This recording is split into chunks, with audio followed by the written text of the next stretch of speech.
Hey people, since the actors have gone online, we've obviously received a lot more attention from English-speaking countries, the US and the UK, and what we thought we'd do is to give you an impression of what the book is like, since obviously there's no English translation yet. So I translated the first chapter myself, the prologue, and I'd like to read it to you so you can get an impression of what the book is like. Prologue, in which we find what we've been looking for.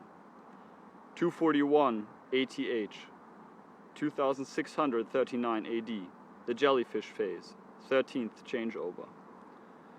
The crippled bare trees protrude from the surface in agony as if someone drove them into the earth, inflicting great pain upon them.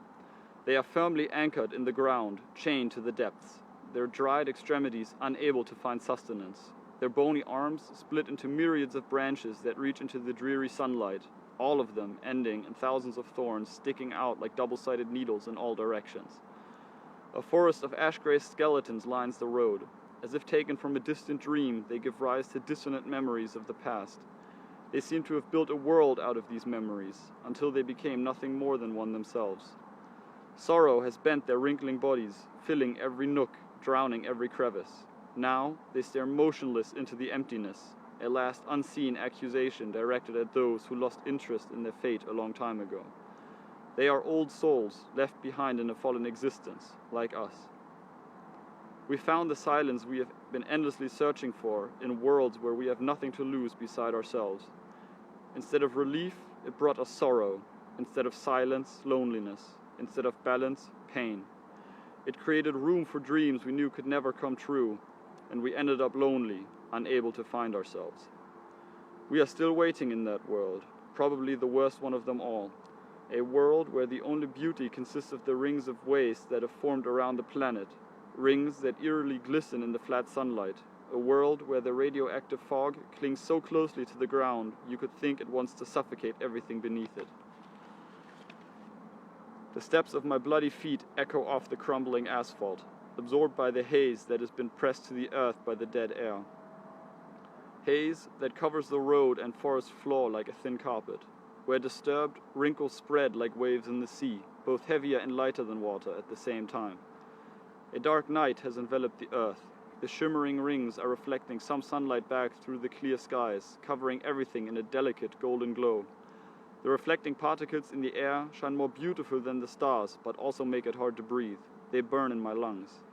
The cold carries a heavy stench of earth and decay, cutting into my skin, paralyzing my movements. I have no perception of the demise surrounding me. I am continuing my search, followed by the hopeless, figureless beings staring at me from the eternal twilight. They are looking for the darkness they were once trying to escape, just like me.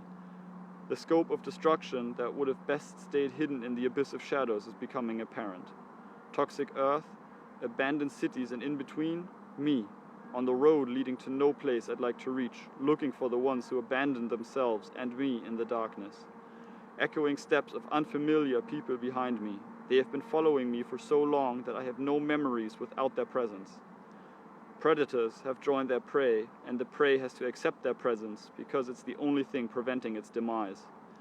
There are worlds that have been irreversibly polluted and destroyed by the beings that once inhabited them.